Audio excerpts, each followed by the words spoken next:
نشرة الأخبار من قناة الجزيرة في قطر. أهلا بكم.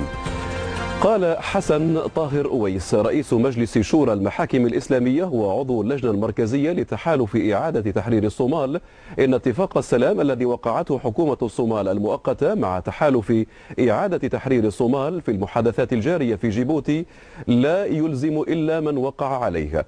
وأضاف أويس في نشرة سابقة أن الطرف الذي يمثله لن يوقف ما أسماها المقاومة طالما أن الجيش الإثيوبي موجود في الصومال، مشيرا إلى سلسلة تحفظات على الاتفاق.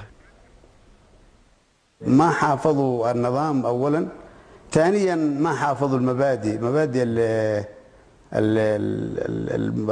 التحالف ما حافظوها، لأنه أولا يعني هي هؤلاء الإثيوبيا حتى الآن ليس نصا على خروجهم، ليس نصا. وأيضا المشكلة الأخرى هي الاتفاق والتقاسم السلطة مع الحكومة العميلة التي جاءت بهذا العدوان وكانت سببا في ذلك.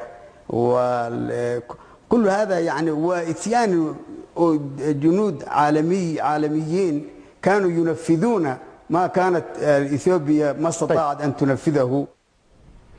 هذا وكانت حكومة الصومال المؤقتة قد وقعت أمس اتفاقا للسلام مع تحالف إعادة تحرير الصومال في المحادثات الجارية في جيبوتي، وينص الاتفاق على وقف جميع الأعمال العسكرية بين الطرفين وخروج القوات الإثيوبية من الصومال في غضون 120 يوما شرط أن تحل مكانها قوة دولية. هي المرة الأولى التي يتعانق فيها الطرفان بعد الإطاحة بالمحاكم الإسلامية نهاية عام 2006. عناق يأتي بعد نقاشات ومداولات استمرت أكثر من أسبوع أفضت إلى اتفاق على نقاط رئيسية. تعمل الحكومة الصومالية الانتقالية خلال 120 يوما على تنفيذ قرار سابق للحكومة الإثيوبية سحب قواتها من الصومال، وذلك بعد نشر أعداد كافية من قوات تابعة للأمم المتحدة. ويطلب الطرفان من مجلس الأمن استصدار قرار يدعو الدول الصديقة للصومال مع عدد الدول المجاورة إلى إرسال قوات للمساعدة على إعادة الاستقرار إلى الصومال. هذه الاتفاقية اتفاقية تاريخية، نتمنى من الله سبحانه وتعالى أن تنهي الأزمة الصومالية التي طال أمدها طوال 18 عاما. أنا متأكد أن هذه الاتفاقية ستسعد الصوماليين، وأنهم وجميع أبنائنا يتوقعون ثمارا طيبة من هذه الاتفاقية. الوثيقة تلزم المعارضة الصومالية والحكومة الانتقالية إلى جانب الأطراف المتحالفة معهما بإيقاف جميع العمليات المسلحة لمدة 90 يوما قابلة للتجديد ابتداء من يوم توقيع الاتفاقية.